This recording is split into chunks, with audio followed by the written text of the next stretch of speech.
Snudge on the bus with Tobias Forge. It is an honor to be here, sir. Thank you for creating an entire universe with your music. Thank you for enjoying it. Oh, I've enjoyed it from the very start. Now, I want to start out in the Cardinal Copia.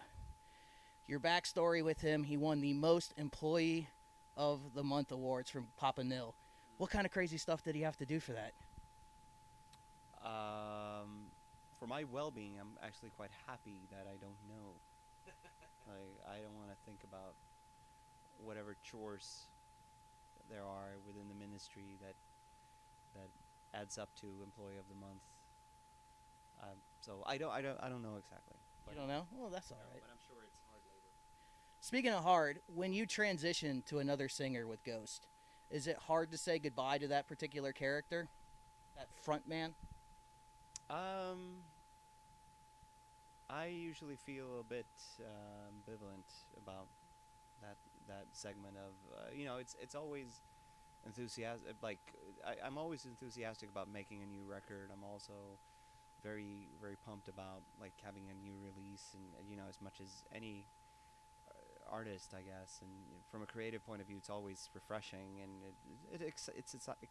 it's exciting. But that bit is definitely putting a limiter on that excitement, unfortunately. Um, but I've learned over the years of doing it a couple times that it's just part of the program and yeah. Now, Cardinal Copia is sticking around for a second album. At one point, he was called an imposter. Yeah. Do you still feel he's an imposter as he proved himself? I think he's fine. I mean, I think he's cool. I would love, like, also from the previous questions aspect to do it that way, because then that means you don't have to change that much. But still, it's like also like reconfiguring reconfiguring the look of the band is also like it's a hard thing to imagine if you're it's almost to the point where if you've had a long big beard and long hair for a long time and all of a sudden you shave everything off, it takes time to sort of like adjust to that because you have this picture in your head of what you're doing and but throughout all these years of doing Ghost, it is a rather schizophrenic um, experience just because you are so distant. Me personally, of my own vision of myself does not correlate with what I see on a picture of us playing like it last night. It's like this completely different being. So adding to that is like when you've done the first few shows of a tour cycle and with a new costume or a new look of the band, it always feels a little bit like, okay, so this is what we are now. It's always a little strange. With new costumes, it's been rumored Cardinal Copia is still working hard at becoming a papa. Are you excited for that movement Um, and getting promoted? Potentially, yeah. Yeah, no, I am very curious to see where we're going as well. What does he have to do to get promoted? Oh, meters and meters of no. uh, I don't know. Hard work, and that's what it is. Hard work, and don't fuck up. Has he fucked up, in your opinion, on these last legs of the tour? No, I mean even compared to his brother in the past. No, his brother. That was the previous guy. All right. Uh, compared to the previous dudes, uh, Cardi has not so far fallen off stage, which I see as a good thing. Did that hurt? I wouldn't know, but He didn't complain? he felt like Papa 3 felt 3 times. 3 times was like hard. Like I remember there was one time at a festival in LA, um, and that wasn't very.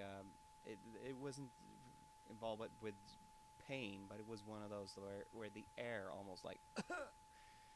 And the one on the Iron Maiden show, where he fell into a hole on stage, or technically it was in between the two sort of thrusts.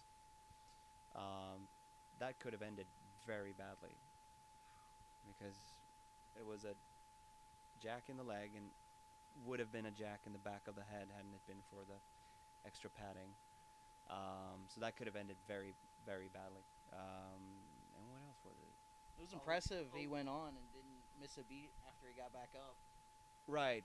Well, we were lucky because we were doing it in between Mommy Dust and Monstrous Clock. So there was the speech thing in between, and had it been like a just a dry start into the next song, it would have been probably not doable. Because I had to sit down, and I was sitting on the edge of the stage, just like, my God, I was just feeling like touching my leg, and it was all numb. I could feel that it was all messed up underneath, and it was bloody, and when you injure yourself, sometimes you feel so nauseous. Yeah. You're about to, I was almost hurling, like, ugh, and you feel all shook up. And the third time was in Leeds, of all places. We have these ego risers, which is basically just a box on stage, on the edge of the stage, with a little bit of a grating on, and underneath it you have like pyro and things that sort of with lights and stuff. But you can jump up on it, and we do that all the time. And this was a night like any other, so you do that little bounce, and you land with 2 feet on that box, but 1 foot was outside the box. So I just went like almost head first down into the pit, and I sort of landed on all fours like a cat, sort of, but I sort of hit my head on the mojo fence, because the barrier has like one a sort of a leg that sort of it's resting. What do you call it? Angular to sort of support the crowd. So landing on all fours like that, but then hit my head right on that little leg there. Boom. Speaking of horror stories, is there any mask horror stories? I find it impressive that performers wear masks and go through all that. Is there one it almost fell off, or you lost it? Oh, I thought you said horrors. No. Horror stories. Well, I mean, the most terrifying things that I usually dream about, which is a nightmare, which I know that several others in the band also have, and I think it sort of comes with the fact that I think most entertainers that are due to stand on stage at a certain time, prepared to do something, dream this. It's like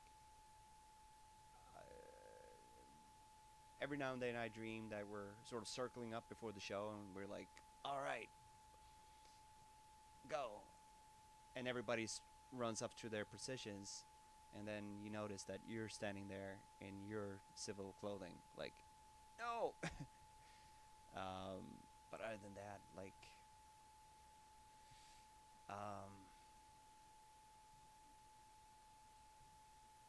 yeah, sneezing in it is not very cool. That has happened a couple times. Yeah. Let's go to the family side of you. You don't get a lot of time at home, so I'd like to know, when you're home, what family fun activities do you enjoy? One thing that I enjoy now, which I've been waiting for years. I've always been. I mean, I come from a very liberal home. We've always been very, my mom was very allowing. And I had an older brother, so I saw a lot of things that I maybe shouldn't have seen, and many nights, mom sleeping on the couch, and I've seen the late night films with her sort of just sleeping next to me, and that it could have been anything. It's like Scarface, Alien, you name it, like all those things. When I was like 5, 6, 7, 8, 9, Shining. Um, with my relationship to a lot of these films are very very. I connect them with my childhood. Like I connect them with so many nostalgic things, and I guess I was a little quick sometimes with my kids. Like yeah, like Temple of Doom, sure. Like and not yeah yeah and basically at that scene was just like caused like a negative effect. I'm like, what's this is like a matinee Lucas Spielberg film. Rated PG. Yeah, yeah, yeah. Like totally fine. But now they're 10, and my son has been started to show real interest in like horror films. So he's like really into Chucky and Child's Play, and you know he wants to see Friday the 13th. And I'm like, I'm game. You're gonna have to take him to see that new Child's Play movie that's coming out. Yeah, that's the one that we haven't seen. It's coming out in a few months, I think. Yeah, I just I'm did the trailer for it. okay. I hope it's is as humoristic as the other ones.